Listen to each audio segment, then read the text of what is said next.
Well, happy Monday, and I am so glad that you guys are checking in today. I always love when people hold me accountable, and I don't know about you, but it does feel good. And so over the weekend on Sunday, I had a member come up to me and say, "Let me see your phone. Do you have Micah 6:8 on it?" And I did. Over the weekend, I had as my screen lock on my phone, I had the verse from Micah 6:8 that I had you guys think about writing down and memorizing from last Thursday. And so it's always good when people hold us accountable, when we say to encourage you guys to do something that you guys are following up, that we are doing it too. And so thanks for doing that. And it was a good reminder. Well, today, as we start a new week, I want to think about this thing of harmony, living in harmony. Now, some of our homes right now maybe are a little crazy. Our workplaces might be crazy. But the sense of harmony, what does that look like? The sense of peacefulness and a sense of being calm.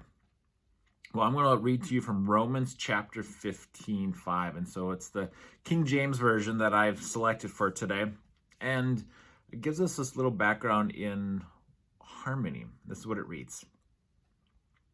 May the God who gives you endurance and encouragement grant you to live in harmony with one another. Yeah, let me read that again. May the God who gives endurance and encouragement grant you to live in harmony with one another. Well, right now, I don't know about you, but right now, encouragement and endurance is needed to even get through the day with all the craziness or all the opportunities that are changing around us, that we just need encouragement that we're doing it right, and we need endurance to get through the day. It's one of those things where we kind of used to think about, man, if I could just make it through Friday.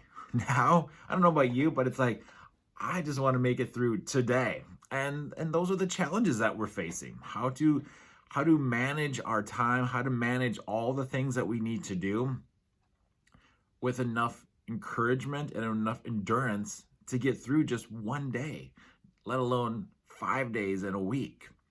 So this passage here really stood out as we think about that God gives us, you and me, that strength, that endurance, that encouragement to live each and every day for Him and to do what we've been called to do 100%, to do it with all our might. But the second part of that goes on to that, to grant you to live in harmony with one another. And right now, that harmony with one another seems a little disconnected. There's people on each sides of pointing fingers on who to blame for COVID, who to blame for this or that. And then there's division amongst families and neighborhoods and neighbors about who to vote for. A lot of places, a lot of things around our country and our world today is disconnected, is in this disarray of not being in harmony. And so he says, be in harmony with one another. Get in that sense of peace, that sense of calmness with those around you, to live in harmony.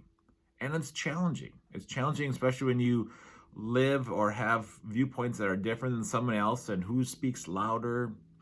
But my challenge for you this week, as again, we get closer to elections, as things always keep changing with the pandemic that's at hand, I encourage you to find ways to live in harmony with your spouse, with your kids, with your actual neighbors, coworkers, whoever it might be that you might have some kind of discontent with them. If you do, find a resolution, find a way to live in harmony, find a way to be able to have that sense of peace, because the God above, who gives you endurance, who gives you encouragement, will also be there to give you the words to live in harmony with your neighbors. Have a great week, guys. We'll see you on Thursday.